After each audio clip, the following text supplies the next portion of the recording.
What the fuck? I can do this shit. Watch this. Hey yo, you know what the fuck going on? G Honcho representing Talk of the Town, representing Mass Coalition. We got another banging episode. Y'all been asking for it. I know. Schedules just haven't been aligning. That's all it is. You feel me? That's all it is. Got my big brother to the right of me. You already know we got a special guest, the legend himself. What's good? Chill up. In the building, was good. How you feeling on this Sunday, man? I'm good, man. You know, glad to finally make this happen. Yeah, you know what I'm definitely. saying? Definitely been in the works for a minute, since 2022. So I'm glad to, let's get it done, man. You know, real niggas gotta connect. First and foremost, I had to give you your flowers, man. You're a legend. You've been a legend in the game. You've been doing a lot for the community, a lot for the battle rap, underground battle rappers, and everything like that. I had to give you your flowers before we even start off. You know Thank what I'm you, saying? bro. Thank you, Because at the end of the day, I told you I've been a fan. Like, you on my YouTube search list, nigga. Like, best of Chilla Jones, nigga. Like, you feel what I'm saying? So, let's get right into it. How you been, managing, carrying the city on your back? Because I feel like you was, if not one of the first Boston battle rappers to, like, break the scene. Yeah. So, how'd you carry that on your back and then keep the momentum for all these years? A lot of different ways, man. You know, at first, because a lot of people know that when I started, I was just making music. You know what I'm saying? Like I didn't like attack battle rap as a battle rapper, wanting to be a battle rapper, wanting to take that path. I was a nigga making music who was getting called out to do battles and kept, showing up to do battles and really caught the attention of the city. Once I did, my second battle against Interstate Flames, the footage from that battle went viral. So it started going crazy on Twitter, started going crazy on YouTube. Everybody started, asking for me, wanting me on URL, King of the Dot, and different things like that. So, eventually when I decided to kind of go in that lane, from there it was just like, all right, this ain't just for me. You know what I'm saying? This ain't just like a Chilla Jones initiative. As the first nigga from the city to be on this platform, kind of, around the same time 40 started on Queen of the Ring, it was like I got to represent for the males. Facts. So it was URL, then it was King of the Dot, and I kind of bounced back and forth. And now, in my older years, bro, it's like I've done so much. I don't feel like I have a lot to prove. You know what I'm saying? I've been King of the Dot champ. I've been champion of the year. I've battled pretty much anybody in battle rap over the past 12 years. And so now, like, when it comes to, putting on for the city and kind of trying to carry the city kind of into that next generation, it's been more about finding talent, discovering talent in the city and in the region, trying to figure out, like, who's next? Like, who's that next one that I can see on URL, that I can see on King of the Dot to represent for Boston, represent for New England in the same way that I did for the next 10, 12, 15 years. You know what I'm saying? So, like, for me, as far as battle rap, I'm still active and I still do what I do, but I'm not necessarily seeking out all the same big battles that I once was. You know what I'm saying? They come across my desk every now and then, and of course I'll take them and knock them out and do what I do. But, in terms of like having a hit list or hunting certain battle rappers down, I'm not really on that type of time. I'm really trying to make sure that there ain't just one Chilla Jones no more. I want to make sure that we got 4 or 5 people from Boston that's representing, because then we get, we get Springfield in, salute to Chirac. We able to get, Hartford in there. We able to get Manchester. We able to get Providence. We able to get the whole New England kind of popping as a region. You know what I'm saying? And so I think we're like a year or 2 away, but I like the way things are shaping up right now. That's a fact. I think a lot of people need to, like, try to bring the regions together, because, like, if we do showcases, we do, like, local artist showcases, we try to do the same thing. So I know with you doing, like, the battle rap leagues and also maintaining, your own personal life that you got outside, it's probably just a lot. So what's the process to putting together, like, these events that you guys be doing? Like, I know it'd be a lot of stress. I know you be, you know, like you said, looking for talent, looking for new talent, you know, trying to give them exposure as well. But like, what's the process behind putting together those type of successful events that you've been putting together? Yeah. So, you know, luckily, you know, I have a lot of help. Salute to TBL, Takeover Battle League. Shout out TBL. You know, you know, I got Kenny Black, you know, who helps put a lot of the stuff together, who helps me carry out a lot of my visions. You know, I got Rashana, I got Steph, you know, I got like, you know, 3, 4, 5 people, Vic, that really, you know, that I talk to on a daily, that I tell, you know, this is my vision, this is what I'm trying to do, you know what I'm saying? And even though I got so many other things kind of going on that I'm taking care of, whether it's music with Jones Inc., whether it's teaching with Pendulum Inc., whether it's, you know, all these kind of different things that I got going, you know, those are really the people that while I'm kind of over here doing this, I know that they still have that vision in mind, and they're doing things throughout the day, every day, to kind of work toward it. You know what I'm saying? Whether it's scouting talent, whether it's looking at venues, whether it's getting dates situated, whether it's getting prices for certain battle rappers I want to bring out here. Mm-hmm. You know what I'm saying? I'm lucky to have that, you know, a team around me that allows me to still kind of branch out and do the other things that Chilla Jones needs to do. Right. You know, but they maintain the vision as far as, you know, keeping the battle leagues going, keeping, you know, the battle events popping, finding new talent and things like that. But you know, it's definitely a lot, man, and I definitely could never do it alone. You know what I'm saying? It's really a lot, and you know, between Pendulum Inc., which is literally a 24/7 job in terms of teaching classes, overseeing classes, recruiting students, talking to students, going over lessons, checking homework. Like, it's literally a 24/7 job. Then I got battles that I got to prepare for. I got a battle on 420 in Canada. So I got to write 3 rounds for that, right? Wait, you say you haven't wrote it yet? I have, but it was supposed to happen in October. Oh, okay. And I was locked in then. It got postponed, you know what I'm saying, because of a medical situation, you know, with you know, one of our battlers at home. And you know, because of that situation, you know, we kind of dubbed the trip, postponed it, so we rescheduled it for April 20th. And you know, I'm the type of person, bro, when it comes to my prep and how I write, like, I feel like I get better every day. I feel like I still get better every day. So when I look at the rounds I have for October, I'm like, yeah, these are cool. But you could do better now. But let me do some things. Let me tighten some things up. Let me mix in some current event stuff. Let me get a J. Cole Kendrick bar. Let me, you know what I'm saying? Like, throw little things, because I don't want people to hear it and it feel like I wrote it last October. Yeah. You know what I'm saying? Like, I can't just, this is my integrity as a rapper, so I gotta incorporate new things that I want to do. I gotta incorporate new kind of more current stuff that's happening, not only as far as my life and my skill set, but it has to reflect what April in 2024 feels like for the world. It can't feel like October 2023. You know what I'm saying? So I'm making changes. I'm breaking stuff down. I'm kind of deconstructing rounds and re-putting them together the way I want them. So that's why I say that. You know what I'm saying? Like, I literally been up since 4 a.m. on a Sunday, putting rounds together. Then it was going over homework, because I got class at 6 tonight.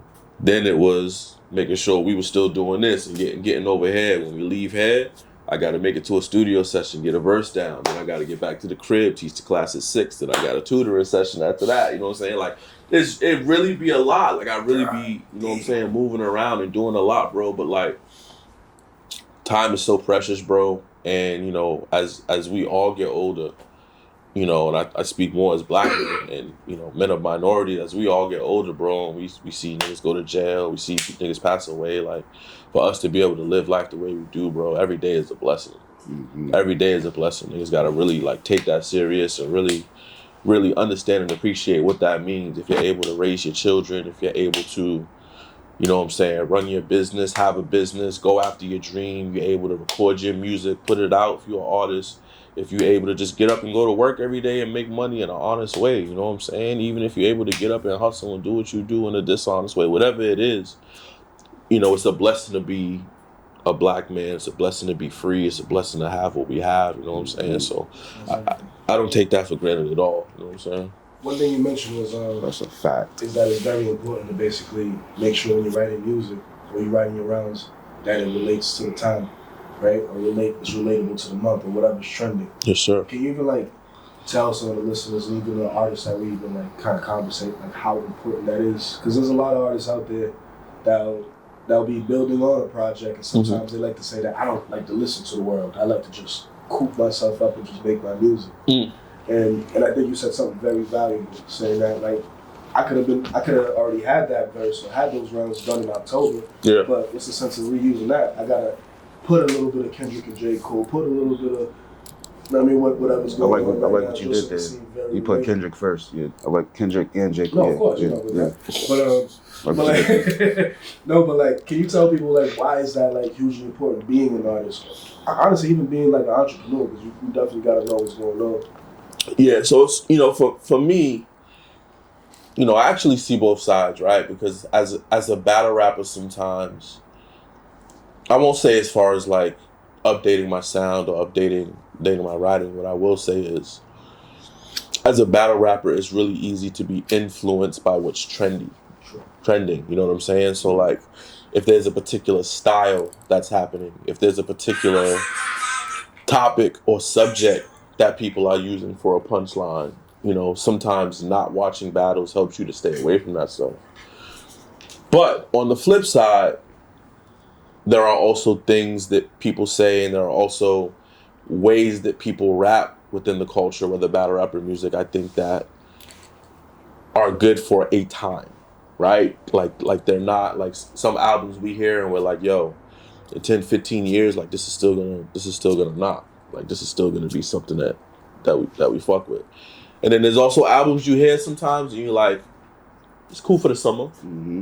It's cool for the season. You know what I'm saying? And so for me, I don't like having the latter, right? Like I don't like having a style or using a style or creating something, whether battle rap or music.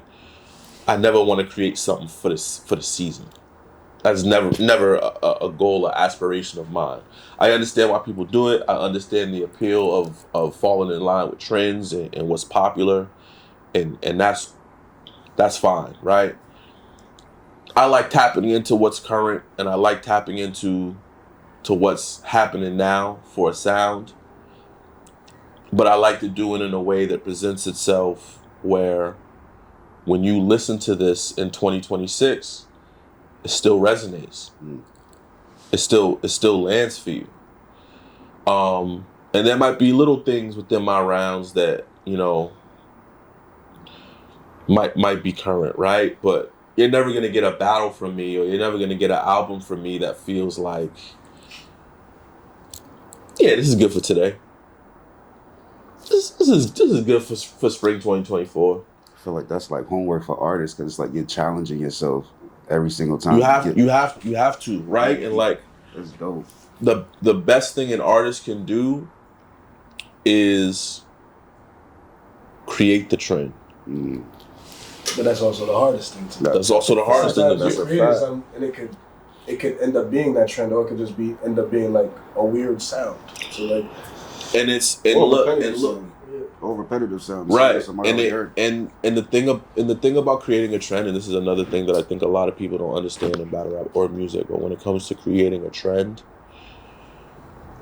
I think people have an idea of what it's supposed to look like, right? People think, oh, I'm gonna put out this song, or I'm gonna put out this style of rapping, or I'm gonna do this something different on this record that's gonna catch people's ears, and then in a week, I'm gonna hear 100 other people doing it. That's not really how trends work, right?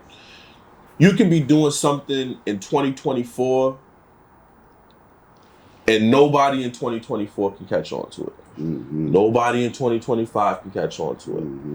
But in 2026, you might hear an artist do what you was doing in 2024 and be like, oh, now it's catching on. Now it's starting to hit. Now it's starting to go.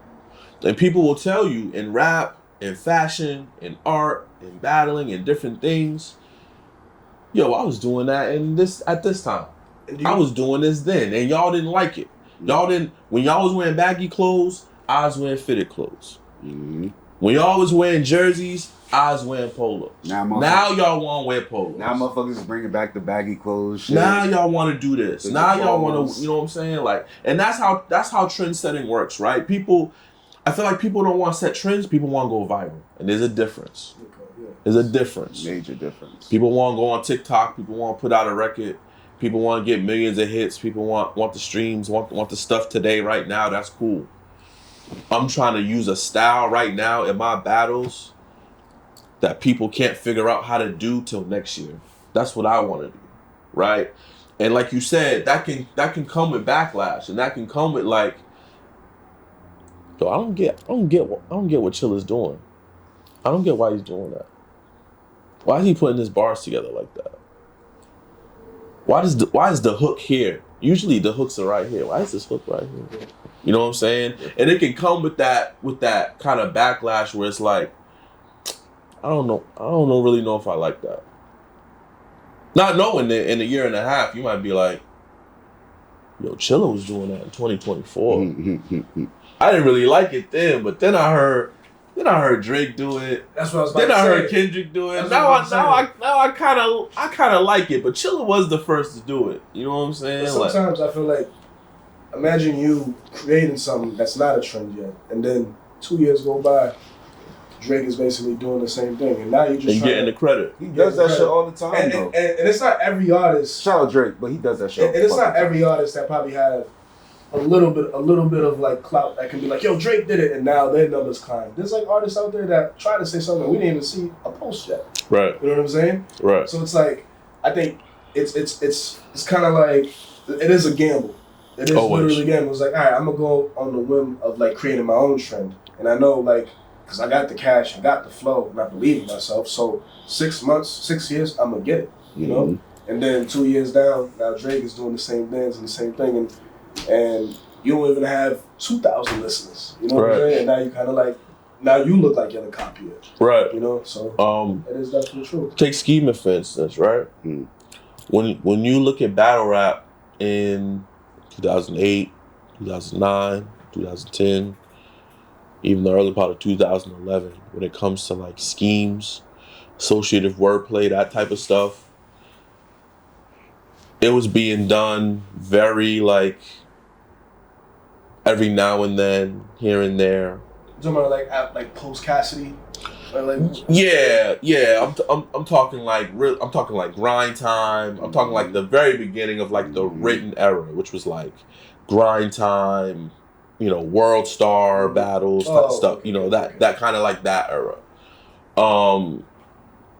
When I came out, which was like late 2011, early 2012, that style of scheming, instead of it being something that most battlers either never did or maybe did once in a battle or once in a round, that was my style. I was doing it back to back to back to back. I was showing people how to break down cars, music instruments, cereal brands, NFL teams, and linking them all together and making crazy punches out of them, back to back to back to back. You go forward 6 months, 12 months later, you see Charlie Clips on Summer Madness against Serious Jones, and he's saying, guess which room I'm in? And he's breaking down all the different parts of a room. He's in the kitchen, he's saying faucet, he's saying sink, he's saying this. He's in the bathroom, he's talking about the toilet, and I'm doing this, and the bath or the shower, and all types of different things. I did that in the summer of 2011 versus Interstate Flames. I did a living room scheme, breaking down the room. Let's talk about it. Where you think that influence came from, right? So it's like you gotta kind of like understand that, like, of course it's gonna happen where somebody maybe more popular or somebody with a bigger following might see what you do and be like, yo, I think that's dope, I'm gonna do it. And Charlie Clips will tell you himself, like, he saw that battle. That battle inspired what he did against Serious Jones. He'll tell you that. You know what I'm saying? And even though I was new and I was a rookie and I didn't have the following that he had, nor was I able to battle on a stage that big or influential, I know that wave between 2012 and 2015, where everybody that was on URL was copying that style, that's from me. That's what trend setting looks like, right? It's being different than everybody else and somebody looking and being like, but that's kind of crazy. I'm gonna do my own version. And then I'm gonna do my own version. And it's usually never immediately, right? Like I said, the battle that I started doing it in, when I first started battling, it was like June of 2011. This was August of 2012 when Clips had this battle. It was over a year later that my footage had been out and circulating and people had been watching it and it was going viral and Mickey Fax tweeted it and this and that was happening. Like, yeah, like it was, you know what I'm saying? It was a year later when it started happening and people tried when it happened to say, oh, Charlie Clips started this style. And it took for real people in the culture to be like, nah, this was Chilla. Look at this. And people started, oh, he was the first one doing it to this extent. Not that I was the first one to ever do it, but I was the first one to take that style and build it. Like niggas was making it a hot line, I made it a hot song type shit. You know what I'm saying? Crazy. And so when it comes to that, when it comes to like, you know, trend setting and being new, like you have two options. You can create the trend, you can be different, stand out, or you can follow suit. And you can do that. Following suit is what most people choose. That, you know, it's easier to make money that way. It's easier to get popular that way. Trend setting is tricky. Your trend might never hit, and then you just look different. You might look crazy. But the longevity path. The longevity is different. If you have following trends and all that, you're gonna die with the trend. I think the risk is worth it. If you ask me, I don't know. That's just me though. A lot of times it's an integrity thing, bro, and I've always been a person that I don't want to fall in line with what's popular. I don't want to like whatever everybody else is doing. I want to do that. I want to be different. Not because I want everybody to copy me or follow me what I'm doing, but just because I like my own things that I like. I got my own things that I prefer. I got my own things that I rock with. And it might not align with what's cool. It might not align with what everybody else likes, but I'm going to do me. And that's just my integrity as an artist. I got to do me. I got to do what I like. I got to do whatever it is that I feel like doing for the sake of my craft and for the sake of my art. You know what I'm saying? So for me, most of the time, that involves trying to find different ways to innovate, finding different ways to change things out of the norm. I want to help shift the culture. I don't want to just follow the flow of it. I want to control where it goes. You know what I'm saying? And I think if more artists kind of had that mentality and had that attitude, the creativity of hip hop, not only battle rap, but musically, I think we would be in a different place. I think there would be more Nas's, there would be more J's, there would be more Eminems, there would be more Kendricks, there would be more Coles, and there would be less of the people that just fall in line and follow trends. You know what I'm saying? Because that's where shit kind of gets muddy to me. Mm-hmm. One thing that I seen that you mentioned too, like the atmosphere, like how you're supposed to feel like with integrity. And honestly, like I've been like a fan of like old school battle rap. I'm talking about like you guys mentioned Murder Moog, Jay Mills, Reed Dollars, like those names and stuff like. And I remember the atmosphere of like battle rap back then was like super heavy, super gritty. Raw, you know? Yeah. I'm much older now, you know, and I know old as shit. Old as shit. I know like there's a different atmosphere of battle rap where it's like you can speak Spanish, you can be fully white, like it's just a different atmosphere. Do you think the rawness of battle rap, like the atmosphere, has it changed from like the early 2000s to now? Hell yeah. I'm like, sorry. Has it changed? I like to say yeah, but I don't want to sound like an old guy. No, it has. I don't want to sound like an old guy. I'm like, yo, battle rap is. It has, right? Back then, it was like, what? It definitely has. But what I would say is, it's necessary for growth, right? And when you look at anything, there's always kind of a level of like refinement, I'll say, that has to happen in order for arts, for cultures and things to grow. Like if you look at sports, right? Look at football. You look at football back in the day, they're playing with leather helmets.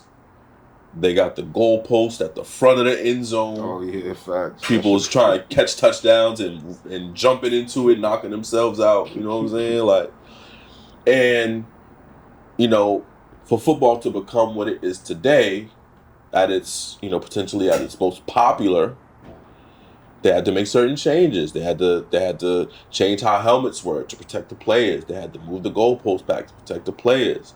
Now they're doing a little too much, like making people not celebrate. So I don't know about all that. That's kind of extra, right? Yeah, but you know, the bigger point is like they had to make certain changes in order to grow it, to appeal it to a larger audience, to kind of build its following, to allow it to generate money, to allow players to earn more money, et cetera, et cetera. Basketball, kind of the same thing. They running around with shooting in the peach baskets, and there's no 3-point line. It's all 2-point shots, and they make certain changes. So like battle rap has gone through its changes, right? It went from pulling up on a street corner, everybody got heaters, they in a circle, you say the wrong thing, shit could go left. They doing it for free. They going round for round. They just rapping until somebody stop, right? To like a sanctioned situation in a venue with security where it's written in your contract. You're not allowed to get physical or do certain things.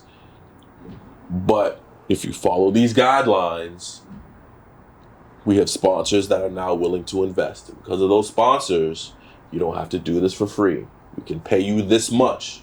Now you can make a living. Now you can supplement your income. Now you can find different ways to brand yourself. And so, yes, that rawness, that grittiness, a lot of that is taken away.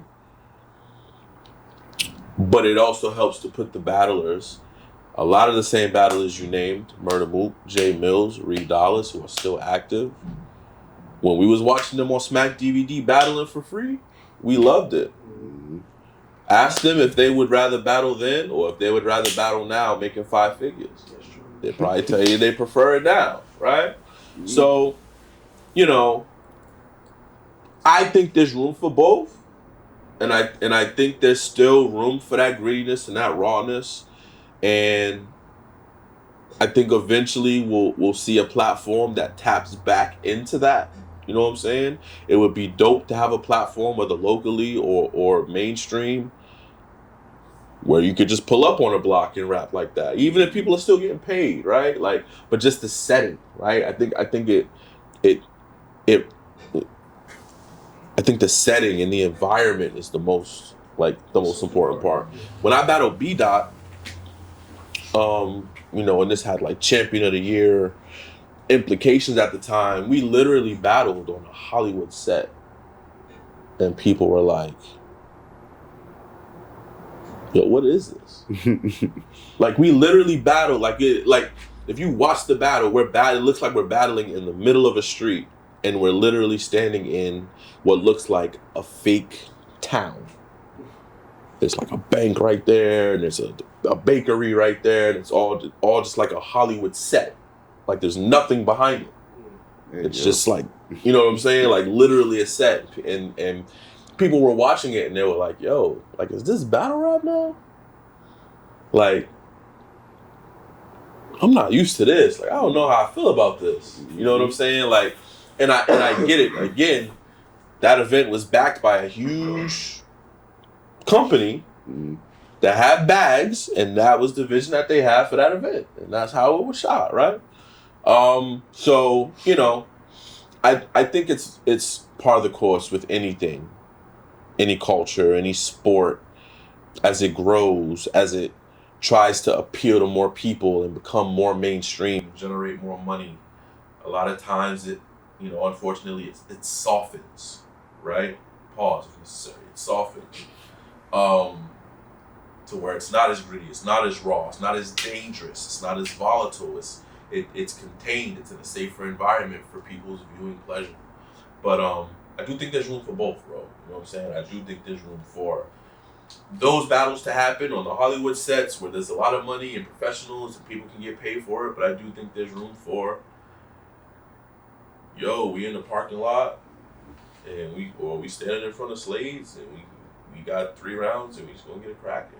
Like, you know what I'm saying? So I think both energies are good, and I think both energies have a place, man. But I think there hasn't been a league or a platform to kind of take advantage of that raw, gritty environment yet. I think if somebody can figure it out and tap into it, I think there's money there too. That's definitely fire. Some conversations. Oh my goodness, my knees is cracking. I'm only 30. I'm not making That's because you told him he was old as shit. Yeah, So now the universe is like, we got catch up. That shit just happened on camera. That's crazy. Make sure you put like that sound up when you. Fuck you. Hey, yo. This episode is sponsored by Undeniable Sound, the best thing you can come to in mass. Make sure you tap in with my guy Fly.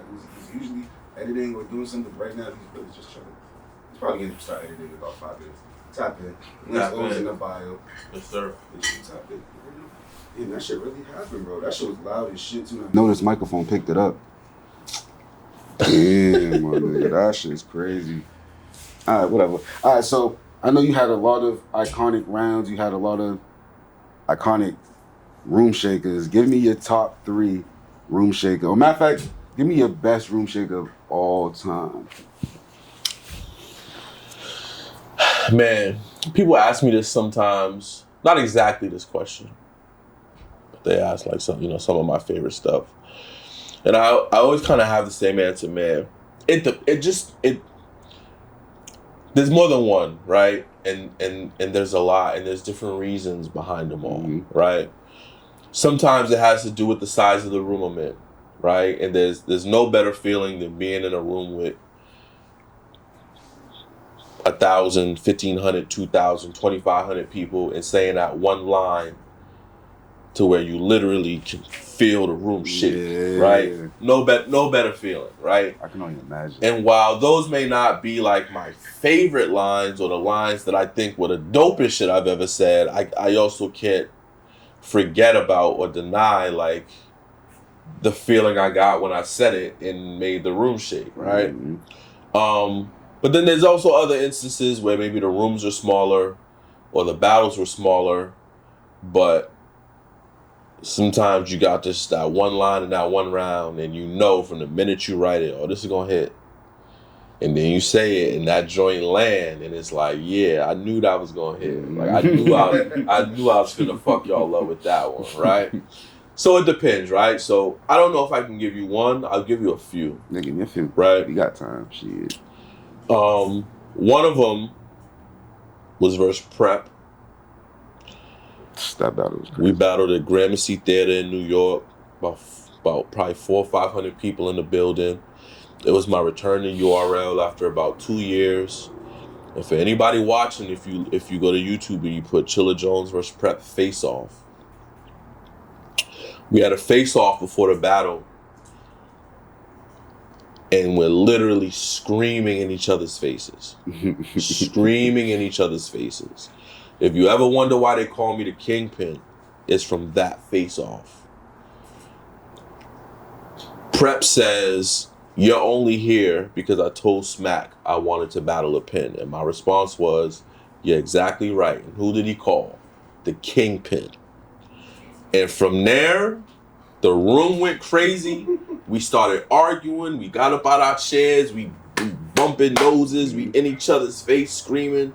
They breaking us up. DNA and Smack and everybody. And the battle was 2 weeks later.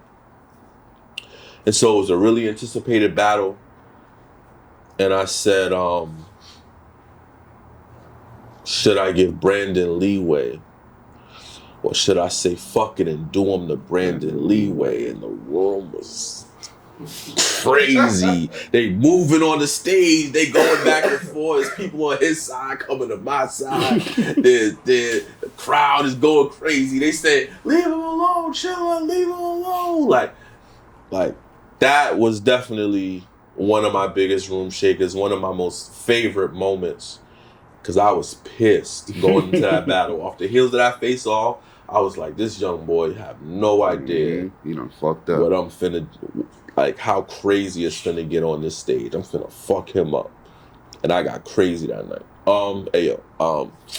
And I had a similar battle against another person who at the time was like a real like had a lot of momentum as a up and comer. His name was Jonai, King of the Dot.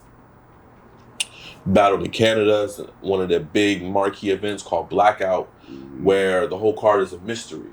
They don't tell you who's battling who. They just announce who's on the card. So you'll know, oh, Chilla's gonna battle tonight. I don't know who. That's different Or, shit, though. you know, Aver battling tonight and I don't know who. And in the building and on the pay-per-view, after every battle, they got a big screen and all you see is like a roulette wheel and it spins. And you get the first name, put Chilla on this side. Then it spins again and it slows down on certain names and then it keeps going. Like you never know. And then it, you know, whoever it picks and then we come out and we battle.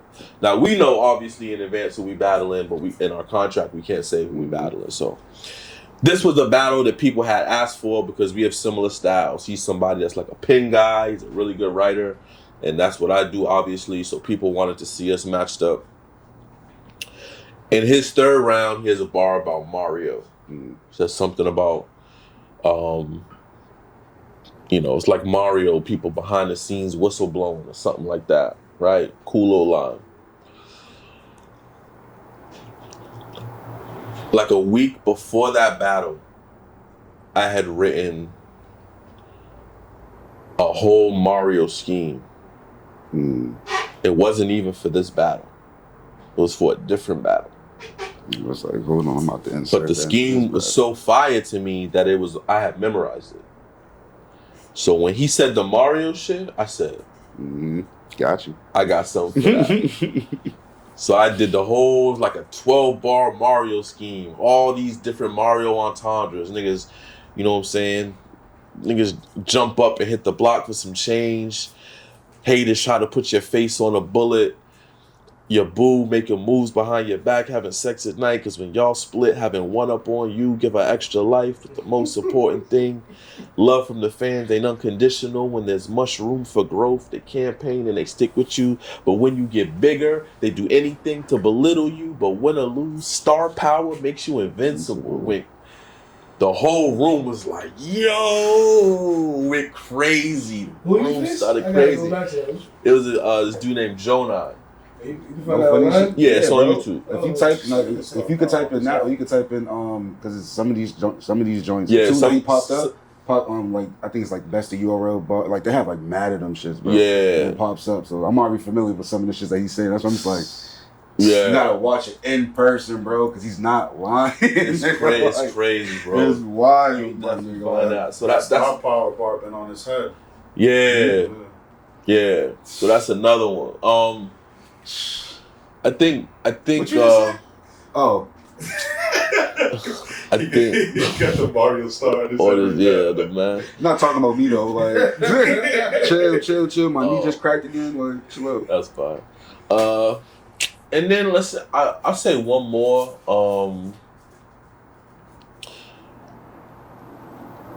Would be versus in the K-Shine battle. This is not something you'll find on YouTube. This is something you gotta, if you're on the URL app, you gotta go on the app to watch this battle. This was a really important battle. This battle kind of determined. It was right after my battle with B-Dot, which I spoke about earlier, and this battle kind of determined, you know, who would win Champion of the Year. K-Shine and I were like number 1 and 2. I think in the voting and in the rankings, and we battled maybe like 2 weeks before the panel vote, which would decide it.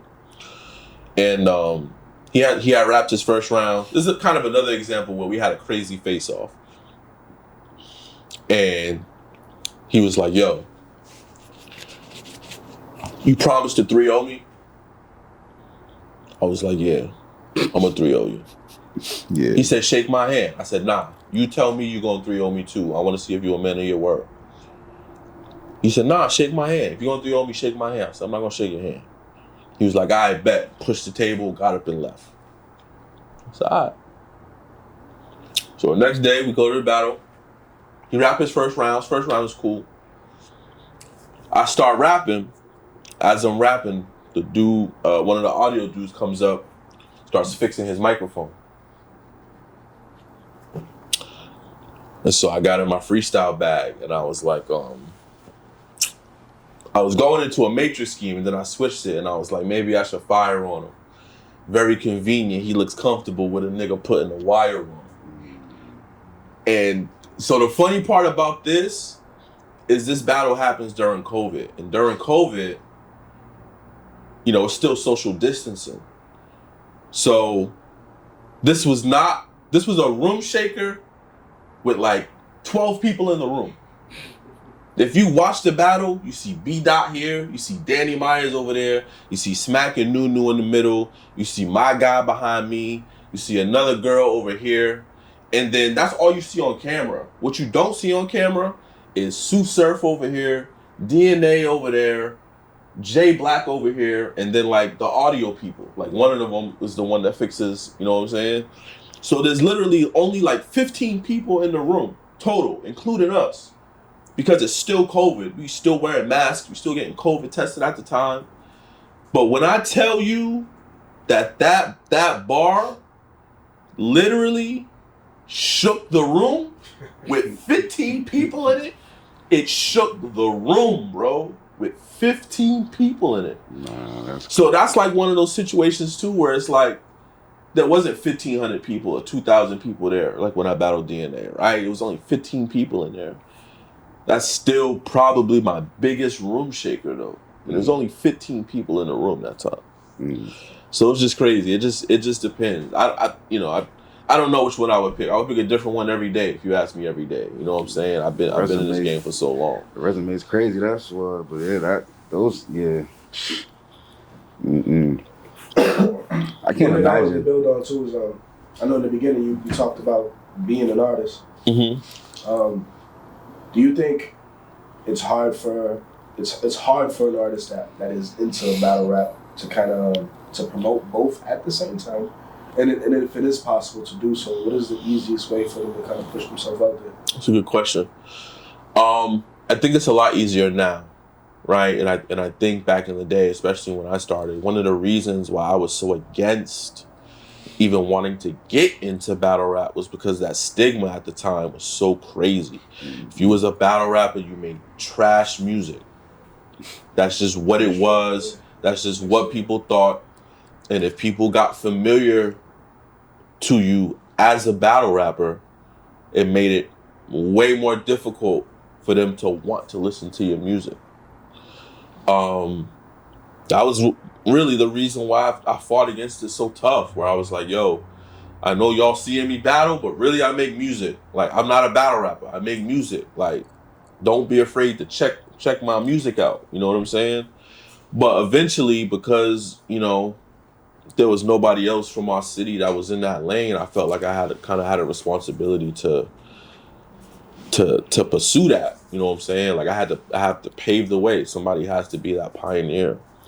And so for a long time, I was still making music, but I really wasn't putting it out, and I really wasn't promoting it like that because I knew what the stigma was. Nowadays, I think it's different, right? Nowadays, you see people like, you know, Sue Surf, Free to Wave, who are, Free to Wave, I think, doing a lot when it comes to their music being groundbreaking, and you know, he's being mentioned in the same circles as a lot of the poppin' up and coming artists, right? Which I think is a great thing for battle rap. You know, my bro Marv One just dropped a project a couple days ago, the same day as J. Cole's secret drop, right? That's bullshit. And it's literally being talked about side by side with J. Cole's project, which is like an incredible thing, you know, to see as a battle rapper. So I think the stigma has changed with a lot of the new fans that have come into the culture, and a lot of the you know, older fans who follow that stigma have kind of filtered out. I think it's given us a great opportunity as battle rappers to reverse that stigma. So I think now more than ever, you see people like New Jersey Twerk and Lou Castro, Shotgun Suge, Marv One, like a lot of these people who are literally balancing having a battle rap career, but also having a very serious music career as well, right? And it's definitely possible, but it definitely takes a lot of energy, and it takes a lot of strategy. It takes a lot of intention. It takes a lot of like intelligence to be able to balance how you promote that, how you cross promote that. How can you use your battles to promote your music? How can you use your music to promote your battles? Like there's a lot of like thought that has to go into like a marketing plan or strategy for that. But for the people who have figured it out and the people who have mastered it, you know, I think they're able to eat off both lanes, and that really, as somebody that's living as a hip hop artist, you need as many streams of revenue as you can have. You know what I'm saying? So for the people that have figured it out, you know, I think they'll all tell you they're much better off for it. But there's definitely a bunch of us who I think haven't really branched out and gone for it like that. I've just started doing that, you know what I'm saying? Like since maybe like 2022. I've just started to get out there with my music with Jones Inc. and being a little more heavy into the music. But to be honest, I never stopped making music. You know what I'm saying? My last solo project was 2014. I literally have over 300 records. The vote. Chilling. I got features, I got all type, just chilling. And I'm just really trying to figure out like, what's the best way for me to go about marketing and putting these out in the best way possible, right? Because now, like I told y'all earlier, some of these records is 2018, some of these records is 2019. So I'm not finna just blow the dust off it and put it out. Nah, I gotta get back in the studio with it. I gotta listen to it. If this sounds like 2019, how do I make this sound like 2024, right? But I'm not gonna do that until I know I'm ready to put something out. Because there's no point in me doing that and then putting it back on the shelf for 3 more years. Because then I'm gonna have to sit with it again, right? So, like I said, it takes a lot of time, it takes a lot of energy. It kind of takes that intention of being like, you know what? I'm going to go into the UK to do a battle. So maybe if I got something that sounds like a little grimy, a little drilly, something that the UK could get behind, maybe I'll put out a record around that time, right? And so there's got to be kind of like a strategy behind how you're cross promoting your music with your battles. That really has to be a thought that you have. If you're just putting out music to put out music, then if it hits, it hits. If it don't, it don't. Clearly, you just want to just put it out. But like, if you're really gonna do this seriously as an artist, if you're really somebody that doesn't want to have to, necessarily get up and go to a 9-to-5 doing something you don't like, if you really want to live as an independent artist, making money off battles, making money off music, making money off streams, hosting and features, if like you really want that to be your life, you gotta treat it like that, bro. You know what I'm saying? You can't just do shit for the sake of doing shit. Like, you really got to think about it. You got to map it out. You got to plan it. You always got to have that 6 month to a year. How is this year supposed to look like? How many streams you supposed to have? How many streams you have last year? You had 100,000 last year. How you gonna get to 250K? You got to have a plan for that. What records is gonna get you there? You're gonna have music video for it. You're gonna doing a tour. You gotta have all that thought about, bro. You gotta have all that figured out. And I find that the artists that really take the time to think about that shit are the ones that go the furthest. And the ones that struggle, exactly. And the ones that struggle are the ones that don't put a lot of thought into it. You know what I'm saying? They might go in the studio, make a track today, and then next week be like, yo, I want to put this out. And they might put it out. No video for it. Didn't even clear the beat with the producer. But it's hot, and they feel like it's part of a trend that they like, and I'm gonna just put it out. That's some me shit.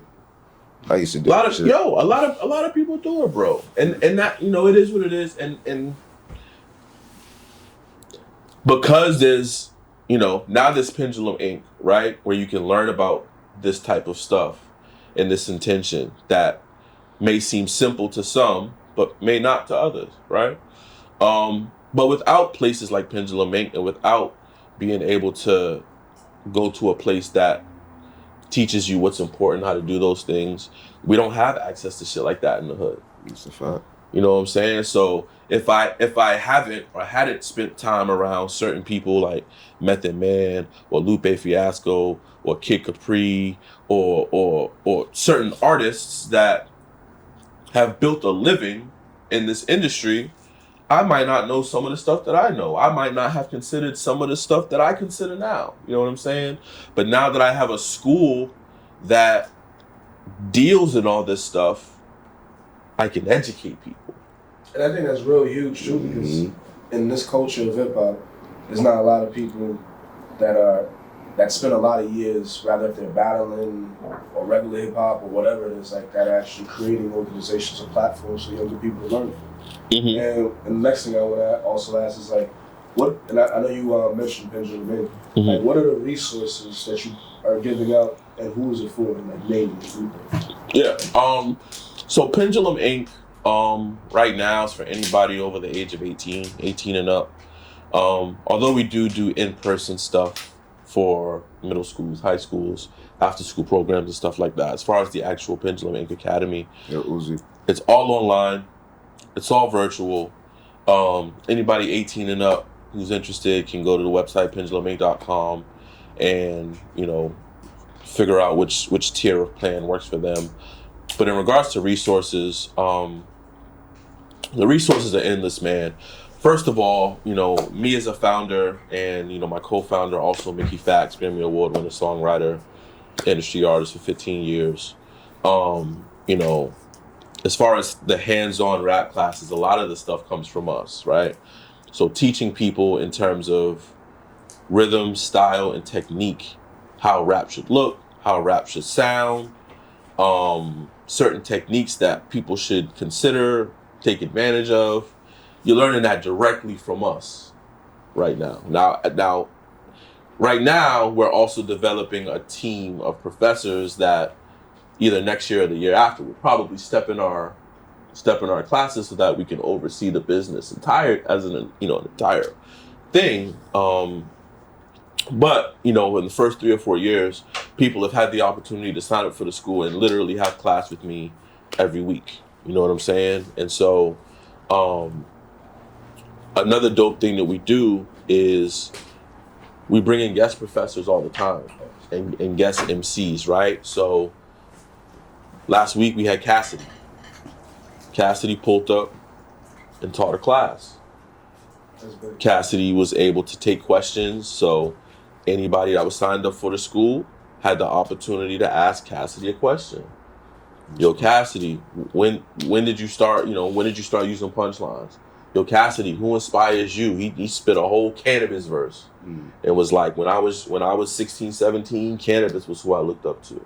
And it's dope to hear little things like that because I also looked up to Cannabis. So to know that me and Cassidy were on the same wavelength in terms of, the MCs who inspired us or the MCs who interested us, you know what I'm saying, at that time in our careers, it's dope to hear little things like that. Because in our school, we have people who are as young as 20, who are as old as mid-40s. And so, you're never too old to learn certain things. You're never too old to figure certain things out. And, our school is really good about creating a safe space for artists, songwriters, singers, and MCs to just be able to pull up and work on their craft, bro. You know what I'm saying? Like, whatever it is about your style, about your technique that you want to improve on, this is where you do it. Do it under the umbrella, under the roof of Pendulum Inc. So that next year, when you get back to putting your music out and doing what you do, you have a refreshed sound. You have a different sound. You are now a representative of us, right? And so our goal is we want everybody who comes through Pendulum Inc. to not only improve on their craft, but to have the knowledge to be able to monetize off their talent. You know what I'm saying? So on top of teaching people how to be better rappers, we have a business class that Mickey teaches, right? And he brings in different people. He brings in A&Rs, he brings in radio, playlist curators, Spotify people, people from EA Sports, people that'll teach you about sync licensing, people that'll teach you how to get your music on movies and video games and things like that, because that creates another revenue stream for the artist in the school. That's fine. If you can figure out, I can go to this website and I can sign up for $50 a month and I can submit music that might end up in Madden or that might end up in 2K. That's fine. And then if I do get picked, I get a royalty for every time somebody buys the game. I get, $1.50. Oh, okay. That's life-changing shit, bro. You know what I'm saying? But you might never have known that if you didn't come to Pendulum Inc. and get that information. What the fuck up? And that information is out there. What's $1.50? There's a ton of shit out there like that.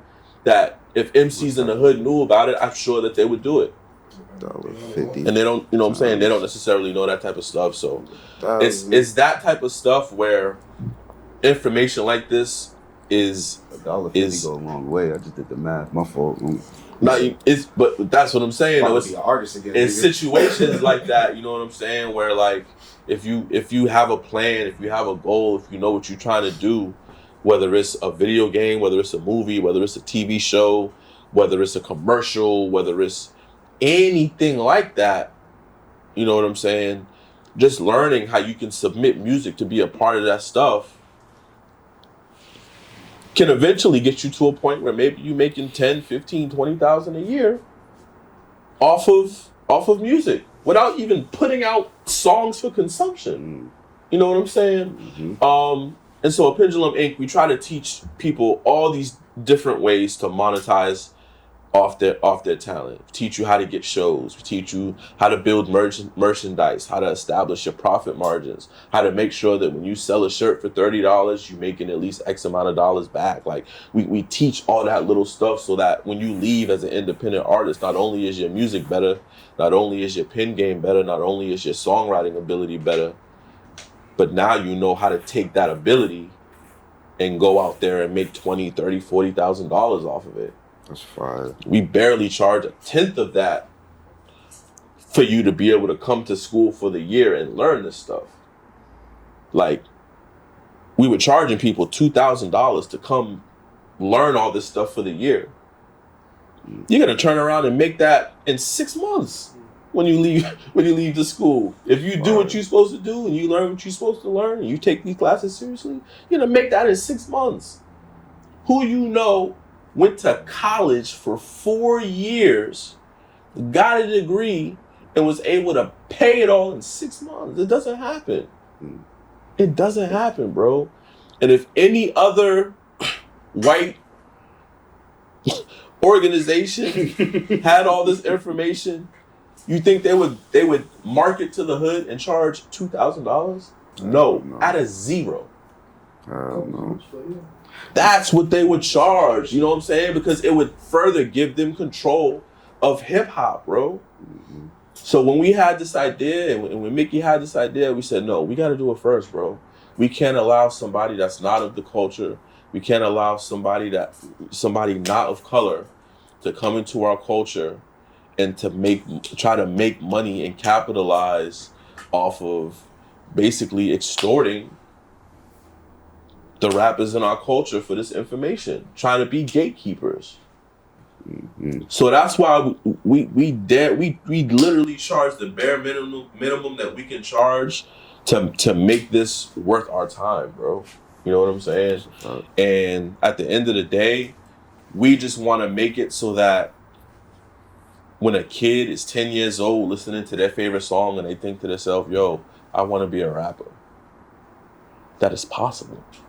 That it's attainable, that they understand, like, yeah, you may not be Drake,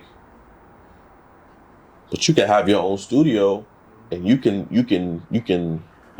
make a living off of creating music for 2K and Madden, and you can make a living off of writing songs for Drake.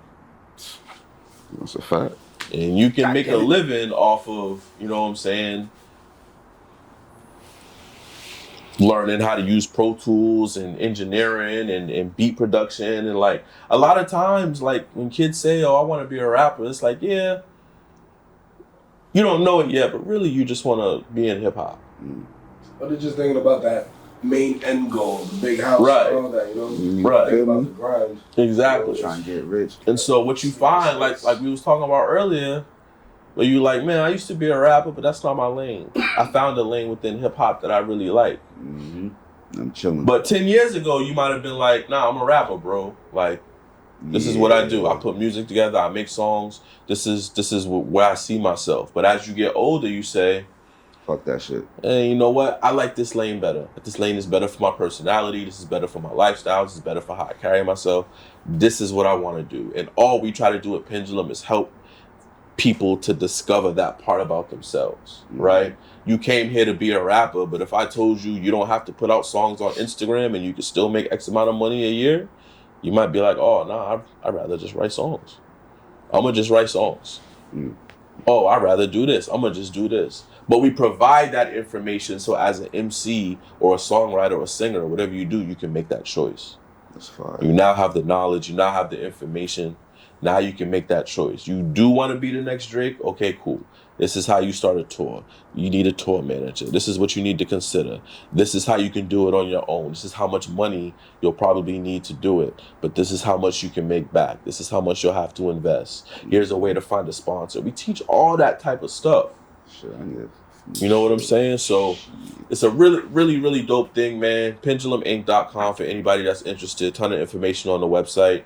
You know, and we also do informational classes and sessions as well where we can talk about all this Some stuff. classes that's a year long, basically. You're paying for materials. Yeah, you start in March. Classes end at the big early December. That's not bad. There's homework. You know, it's weekly classes. You do get homework every week. You do have testing. You do have midterms. You do have finals.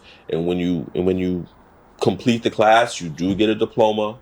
You do get the opportunity to speak with, potentially collaborate with legendary artists. We have students that have collaborated with Corey Guns. We have students that have collaborated with other artists who have showed up to teach classes. We got Freeway coming this month to teach a class. We got Jadakiss this year, Styles P this year, T.I. pulling up, The Game pulling up, Rhapsody, Moni Love. Last year we had Big Daddy Kane. We had Ab Soul. We had, That's fire. so many different people, bro.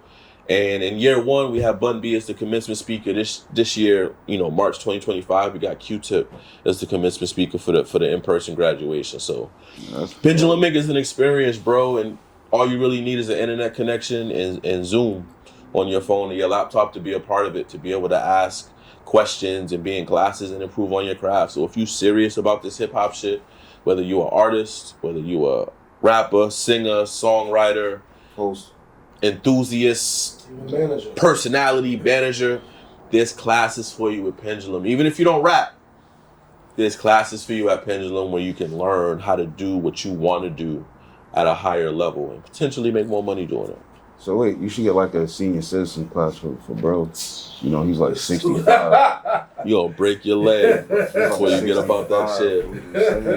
Senior citizen, 65 plus. Get big bro up in there, you know what I'm saying? Nah, fuck. Nah, I'm playing. Damn, how long we been going for? Hours some change? Damn, that shit just flew by. That's a lot of information. No funny Yeah. shit. It's very needed. I think even with This nigga see how he fixed his text.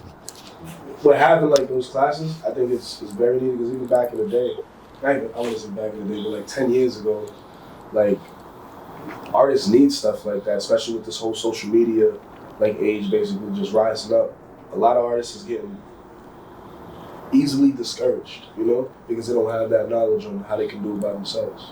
Yeah. So thank you for that. With social media, it's so much, man, right? Like we have what's called a content creation course, which is all about social media. Shout out my guy DJ Deluxe, who runs it. But it's literally a class that teaches you about algorithms on social media, right? What's the best time of day for you to post? What's the best way to post? What to not do, right? Avoiding certain filters. how to post on multiple social media sites at once, keywords, hashtags you want to put in your post, like all these different things that increase your visibility. A lot of people don't know when you post on social media, it only gets fed to about 8 to 10% of your followers. So if you got 1,000 followers and you post something, only 100 of them is going to see it. That's why you might see certain artists post the same thing over and over again. They might post it, then delete it. You might go to an artist page, they got 150,000 followers, but they only got 3 posts. It's because they post their stuff and then take it down after a certain amount of time so that they can repost it and hopefully engage another 8 to 10% of their follower base. There's little things like that, you know what I'm saying, that you stand to learn as an independent artist that you need to know when it comes to creating content, posting your music videos on your website, posting clips, right? Or even if it's battles, posting clips of your battles, posting your battle flyers. Sometimes if you add motion to a flyer, it adds to the visibility. Instead of posting it just as a still, you can put it into a program, you can add music to it, you could do certain things, and it increases the visibility of that flyer on your timeline. Little tips and tricks like that you can learn as an independent artist to help you get to a point where you can monetize off your Instagram posts or your Facebook posts or your Twitter posts and things like that. Oh, shit. You just gave us some motherfucking gems. Yeah, also, I need, like, motion flyers for now on. I mean, That's the move online, does man. that. Especially Instagram, TikTok, Reels. Though. He does that already. Throw a little motion and you good. Yeah, see? Need some gems. No, that's just fire. I needed that shit because, I'm about to be posting as soon as we end this motherfucking interview. No funny shit. Last question before we let you get up out of here. You already know. Give me your top 5 battle rappers right now. Right now. No specific one. Yeah. I'm going New Jersey Twerk, Rum Nitty, Big K. Niggas sleeping on Big K. Sleeping for sure. It gets a little tricky from here for me. I'm gonna say Tay-Rock. Lastly, Why y'all let Tay-Rock do that? Do Jay Soldier like that, bro? That wasn't even funny. That was fucked up. Y'all set that boy up for failure. yo, shout out Tay-Rock. Tay-Rock is back next week. We got the Light Bars event happening, and I think it's in Warwick next week. It's called the Light Bars Tournament. 20 battlers, 10 from New England, 10 from outside of New England, who are going to be competing for the opportunity to battle Tay-Rock on May 25th this year. I will also be battling on that card for everybody who keeps asking me what my next battle is locally. May 25th. Make sure y'all pull up for that. We got anything to That's do an on that exclusive day? announcement too, huh? We got anything to do on that day, niggas? We do?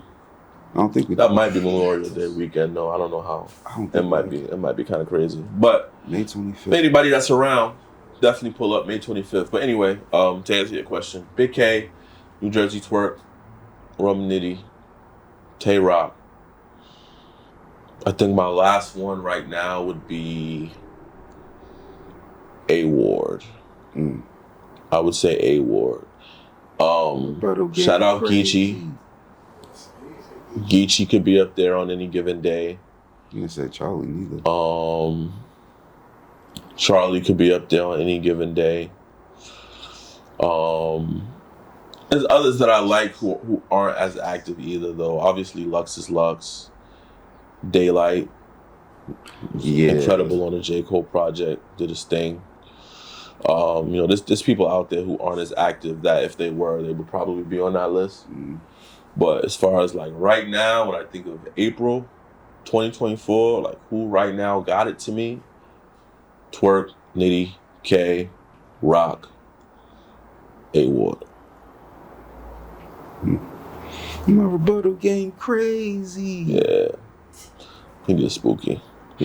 Said, what the fuck? Nigga, say it. Nigga, we can hear you. Chess. Nah. Chess choked his last 2 I was battles. just about to say that. I Killed can't. them two before. He threw up against Shorty, right? He choked against Hustle, and then he choked against Bill Collector. I don't even. How can you choke against Bill? So Chess, yeah, I mean Chess when he's on his game is elite. He's elite when he's on his game. But he goes through his waves, right? He goes on crazy runs, and then he goes on these, he still has to work on, I think, being a little more consistent. But Still think my nigga Payne. he's killed hella him. young. He got all the time in the world. You know what I'm saying?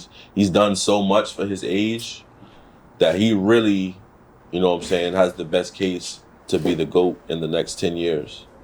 Because he's done so much, and I think he's only 24, 25 maybe. Still think my nigga Payne killed him. That was a 3-0 shot. My nigga Payne. Payne fire. Payne my guy, man. Shout out Payne. Yeah. That was an ugly battle for him. Payne did his thing against Ill Will as well at the end of last year. You know what I'm saying? I don't know what's going on over that RBE, man. Payne, I feel like Payne should be a lot more active, to be honest. Like, I would have booked Payne with another big matchup already. Like, he did what he did with Ill Will. I'd have gave him Verb. I'd have gave him That's Rosenberg. Crazy. We just went back and forth on Twitter. I think 2 days ago. Verb. Yeah. I'd have, you know what I'm saying? You gotta.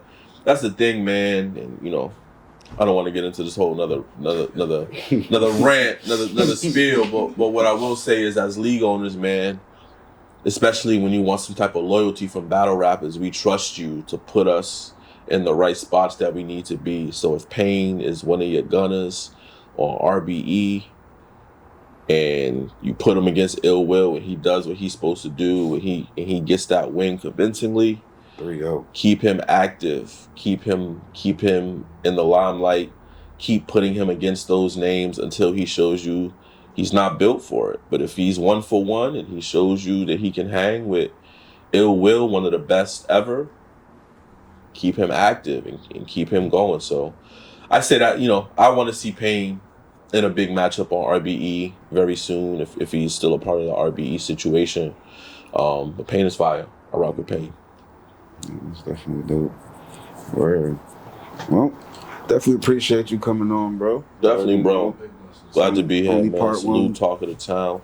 Definitely gonna catch it with you after your battle. We can definitely try to pull up to that event too, May 25th. Yeah, May 25th. And then, like I said, we got the joint next week, man. If y'all not doing anything next Saturday, pull up, man. Tay-Rock is going to be out here. He has a battle, I think, with Bill Collector on next Sunday. That's about to be real ugly. But Rock will be out here Saturday for this event, Okay. checking out the battlers who might end up battling him on 525. So pull up. Rock will be in the building. If you're a Tay-Rock fan, if you're a URL fan, man, pull up to this event. I think tickets is limited, but we still got some left. I'll send you the flyer so you can put the flyer on here as well. Make sure y'all pull up, man. It's going to be a real dope situation. You already know. Definitely appreciate you. Yes, Been sir. another dope ass episode with the legend himself, Chilla Jones. Got my brother to the right of me. You already know G Hunter represent Talk of the Town, represent Mass Coalition. We are out. Wow. Yeah.